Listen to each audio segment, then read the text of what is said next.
Hi everybody, this video is going to be about finding extrema for multivariable functions. So if we've got some continuous function at some particular point, what can we say if the gradient there is the zero vector? Well, we saw before that we can find the directional derivatives by dotting the gradient with the vector in the direction we'd like to look. And so if the gradient is the zero vector, then that means that all of the directional derivatives at that point are going to be zero, no matter which direction we look at. And if that's the case, if the function is not going up or down no matter what direction we look at, then what we've got at that point is a horizontal tangent plane. So if we're looking for the relative minima or maxima, those extrema, then places with horizontal tangent planes make sense as places we'd be interested in finding. It's not the only one, so we're interested in critical points. And just like back in single variable calculus, those are either cases where those derivatives, in this case where the gradient is the zero vector, or where the gradient doesn't exist. That is, where one or more of the partial derivatives doesn't exist at that point, it's undefined. So let's look at an example. Here's some multivariable function. Where is the gradient for this function equal to the zero vector? So take a moment, pause, find the gradient, figure out at what point xy this would be equal to the zero vector, and we'll have a candidate for either a high point or a low point.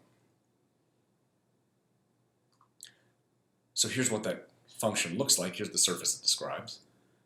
And I believe you should have found the point to be 1, negative 1, or 1, negative 2, 1. And as we can see from the image, that point is going to be a maximum for this function. Let's try another one. What about this function? So again, pause, figure out what the gradient is, and figure out where it's equal to 0. Actually, in this case, it ends up not being defined. And as we see here, we've got a maximum, I believe at the point 0, 0, 1. And it's not because the gradient is 0, but rather because it's not defined there. So the function is continuous at that point, and you should verify that. But it's the partial derivatives are not defined. And so that's a critical point, and when we look at this graph, sure enough, we see that what we have is a maximum there. Let's look at one more. So consider this function, again, one more time, pause, and figure out where this thing's going to have a horizontal tangent plane, or where the gradient's not going to be defined.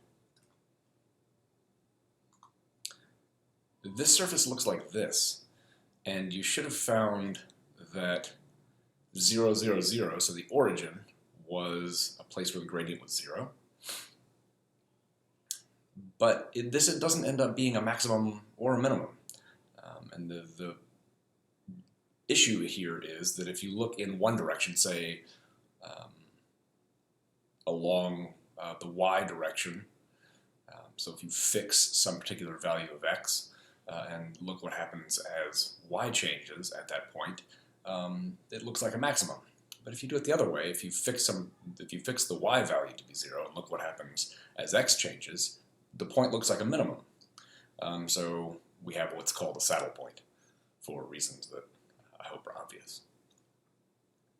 Okay, so is there a way that we can figure out whether we're dealing with a maximum or a minimum without necessarily having to produce a graph and look at it or to check a whole bunch of values?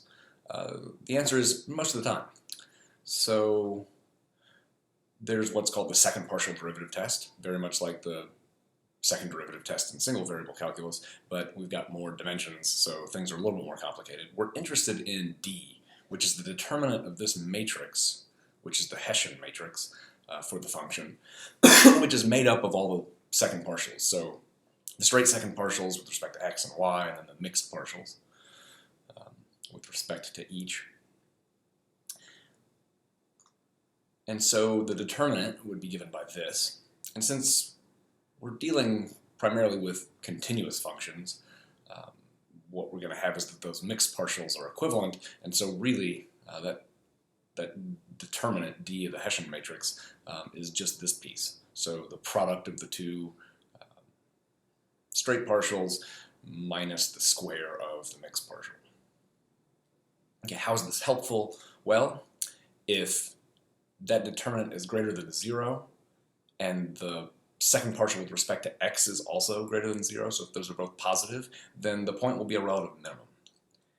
If the determinant is greater than 0, but the second partial with respect to x is less than 0, is negative, then we're dealing with a relative maximum.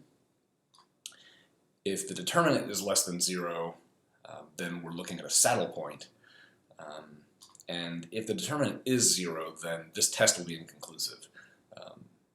All that means really is that you'll have to resort to some other method to figure out whether or not you're dealing with a relative minimum or maximum, numerical methods, or graph it and take a peek.